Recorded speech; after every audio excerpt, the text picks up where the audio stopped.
किछि दिन है देखा जाउथिला कि सालेपुर महांगा अंचल रे राति समय बर्गलरी हबार घटना जना पड़ता।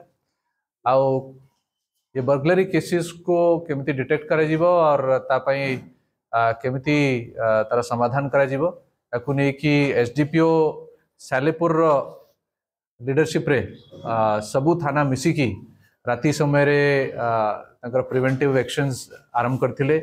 राति समय रे पेट्रोलिंग करवा नाका लगाइबा ये सब प्रकार एक्टिविटी जोरदार करा जायतिला। आउ ये को गैंग करी पारे एटा को हमें जानिबारे और बाहर करिवार सक्षम हेइछु।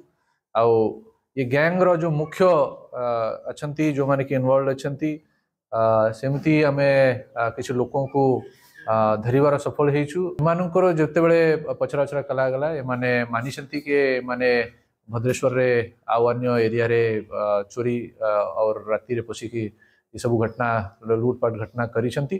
थाना को आसिली बा चोरी करी नहीं गले 24 तारिख दिन राति रे समस्त गहना आउ टंका 1,20,000 टू 32,000 पर्यंत टंका नहीं गले।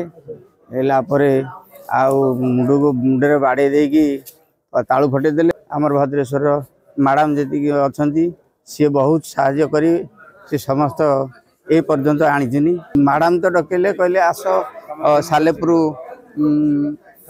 थाना को आज्ञा आज्ञा आज्ञा खुशी लगुच तथापि भगवान धन्यवाद। एमती पुलिस मान समस्त को एमती खुशी आनंद रखी था।